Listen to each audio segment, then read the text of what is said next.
स्वागत है आप सभी का हमारे YouTube चैनल सागर स्टडी ग्रुप पर। और आज की वीडियो में हम कक्षा 11वीं के अर्थशास्त्र के प्रश्नोत्तर इस वीडियो में करेंगे और ये सेकंड पार्ट होगा। और पार्ट फर्स्ट में हमने प्रश्न क्रमांक 1 से प्रश्न क्रमांक 5 तक के प्रश्नोत्तर किए थे। तो चलिए देखते हैं इसका प्रश्न क्रमांक 6 यानी प्रश्न क्रमांक 6। और इसका प्रश्न क्रमांक 6 में पूछा गया था सहसंबंध का अर्थ लिखो। तो इसका यहाँ पे आंसर दिया है, आप यहाँ से इसका आंसर लिख सकते हैं। उसके बाद प्रश्न क्रमांक 7 निर्देशन की कोई दो विशेषताएं लिखनी है। तो आप एक ये है और एक यहाँ से, तो आप इन्हें दोनों को लिख सकते हैं। उसके बाद प्रश्न क्रमांक 8 वायु प्रदूषण का मुख्य स्रोत क्या है, तो आप इसे उसमें शामिल कर सकते हैं, ये उसका आंसर होगा। उसके बाद प्रश्न क्रमांक 9 प्रश्नावली किसे कहते हैं, ठीक है, तो आप इसका आंसर इसे लिख सकते हैं, यहाँ पे इसका एक आंसर दिया गया है, ठीक है। फिर उसके बाद है प्रश्न क्रमांक 10 शिशु मृत्यु दर किसे कहते हैं।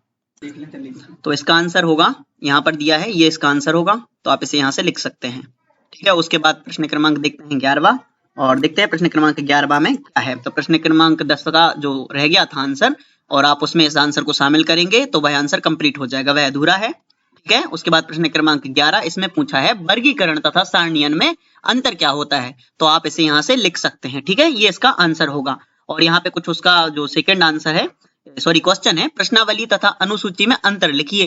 तो प्रश्नावली और अनुसूची में जो अंतर दिए हैं वह यहाँ पर है, आप इन्हें यहाँ से लिख सकते हैं। और ये फर्स्ट स्लाइड है इसका और ये इसका सेकंड स्लाइड है, आप इन दोनों को यहाँ से लिख सकते हैं, ये दोनों ही उसके आंसर हैं, ठीक है। उसके बाद देखते हैं इसका और स्लाइड है अभी, सॉरी, और आप उस आंसर को यहाँ तक कंप्लीट कर सकते हैं, ठीक है। उसके बाद है क्वेश्चन नंबर 13 या 13 समांतर माध्य की कोई 3 विशेषताएं लिखनी है, तो आप इन तीनों विशेषताओं को उसमें लिख सकते हैं, ये इसका आंसर हो जाएगा। उसके बाद प्रश्न क्रमांक 14 भारत में आर्थिक सुधार क्यों प्रारंभ किए गए, तो आप उसमें इस आंसर को शामिल कर सकते हैं और यही उसका आंसर होगा। देखते हैं प्रश्न क्रमांक 15 और फिर प्रश्न क्रमांक 15 में पूछा गया है सांख्यिकी की सार्वभौमिक उपयोगिता क्या है, और इसे स्पष्ट करना है। और ध्यान रखें ये प्रश्न क्रमांक 15 का अथवा वाला है, ठीक है, तो यहाँ पे उसकी उपयोगिता के ऊपर जो टॉपिक्स वाइज दिया है ना, इसे आपको लिखना है, ठीक है, ये फर्स्ट हो जाएगा। उसके बाद ये सेकंड तथ्यों का तुलनात्मक अध्ययन, उसके बाद पूर्वानुमान की सुविधा, सॉरी। उसके बाद आ जाएगा क्वेश्चन नंबर 16 और माध्यिका के कोई 3 गुण लिखने हैं इसमें, ठीक है, तो आप कोई से भी इनमें से 3 लिख सकते हैं। इसकी नेक्स्ट स्लाइड भी अवेलेबल है, ठीक है, ये इतना यहाँ पे है इसका आंसर और फिर यहाँ तक है इसका आंसर, ठीक है। इसके बाद आ जाएगा क्वेश्चन नंबर 17 प्रश्न क्रमांक 17 और कृषि भारत की अर्थव्यवस्था की रीढ़ की हड्डी है, ये इसे एक्सप्लेन करना है क्यों, ठीक है। तो आपको इस तरीके से उसका आंसर देना है, आप पहले इतना आंसर लिख लेंगे, फिर उसके बाद इसे भी उसमें शामिल करेंगे और फिर इसको भी, और फिर ये आंसर खत्म हो जाएगा आपका। फिर उसके बाद आ जाएगा क्वेश्चन नंबर 18 और भारतीय अर्थव्यवस्था में निजीकरण की मुख्य विशेषताएं लिखिए। तो इसमें पूछा है कि जो इंडियन में प्राइवेटाइजेशन है, इंडिया का प्राइवेटाइजेशन है, उसकी जो विशेषताएं हैं, मुख्य विशेषताएं, ठीक है, इंडियन इकोनॉमी में, तो उसको आपको यहाँ से लिखना है, ठीक है। उसके बाद देखते हैं प्रश्न क्रमांक 19 और ग्रामीण शाखा में महाजन आज भी महत्वपूर्ण क्यों है, ठीक है, तो ये इसका अथवा है और आपको यहाँ से इसका आंसर लिखना है, ये हो जाएगा प्रश्न क्रमांक 19, ठीक है।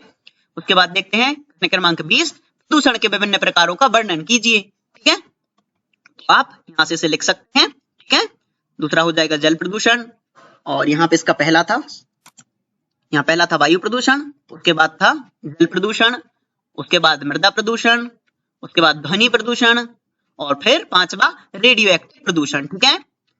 तो हो जाएगा अपना क्वेश्चन नंबर 21 क्षेत्रीय और आर्थिक समूहों के बनने के क्या कारण थे, लिखिए, और ये इसका अथवा है, ठीक है। तो आप पहले इसकी डेफिनेशन लिखेंगे, उसके बाद इनके कारण लिख देंगे, ठीक है। उसके बाद देखते हैं प्रश्न क्रमांक 22 दंड चित्र क्या होते हैं, ये कितने प्रकार के होते हैं, तो आपको पहले उसकी डेफिनेशन लिखनी है कि क्या आशय है इनसे, ठीक है, और फिर यहाँ भी इसकी डेफिनेशन शामिल करनी है, इसे पूरा लिखना है आपको और फिर उनके प्रकार लिख देने हैं आपको, यहाँ पे उसके प्रकार दिए गए हैं। उसके बाद प्रश्न क्रमांक 23 सतत श्रेणी में माध्यिका की गणना कैसे की जाती है, काल्पनिक आंकड़ों के आधार पर स्पष्ट कीजिए, ठीक है, और ये प्रश्न क्रमांक 23 का अथवा है। तो यहाँ पे जो आंकड़े लिए गए हैं आपको ये दिख रहे हैं, जहाँ पे ये काल्पनिक है, ठीक है, ये रियल वैल्यूएशन नहीं है, तो यहाँ पे बोला भी गया था कि आपको काल्पनिक आंकड़े लेकर इसे सॉल्व करना है, तो ये इसका आंसर हो जाएगा, आप इसे आंसर में लिखिए।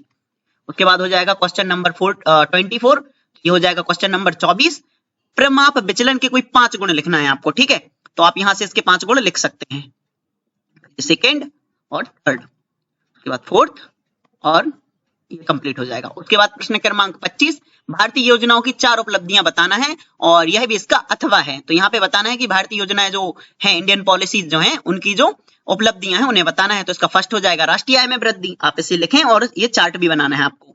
उसके बाद सेकंड, कृषि क्षेत्र में विकास, ठीक है। उसके बाद थर्ड, उद्योगों में वृद्धि, और आपको ये लिखना है, ये जो इसमें दिया है डिस्क्रिप्शन, इसे भी लिखना है आपको। उसके बाद फोर्थ, भुगतान संतुलन। उसके बाद फिफ्थ, जीवन प्रत्याशा, और यहाँ पे आंसर खत्म हो जाएगा। उसके बाद प्रश्न क्रमांक 26, यहाँ पे पूछा वैश्वीकरण एक चेतावनी है, ठीक है, किस प्रकार, इसे समझाइए, ठीक है। तो आपको इस तरीके से डिफाइन करके दिखाना है कि आखिर ये वैश्वीकरण एक चेतावनी क्यों है। तो यहाँ पे फर्स्ट तरीके से आप बता सकते हैं तकनीकी चुनौतियां, ठीक है। सेकंड में आ जाएगा सामरिक सुरक्षा, थर्ड में आ जाएगा आर्थिक चुनौतियां, फोर्थ में आ जाएगा छोटे और कमजोर राष्ट्रों पर बुरा असर, और फिर फिफ्थ में आ जाएगा सामाजिक एवं सांस्कृतिक प्रभाव। और इस तरीके से आपके आंसर कंप्लीट हो जाएंगे। एंड आज की वीडियो में बस इतना ही, एंड थैंक्स फॉर वॉचिंग। और अगर आप चैनल पर नए हैं तो चैनल को सब्सक्राइब करें, वीडियो को शेयर करें, और मिलते हैं नेक्स्ट वीडियो में।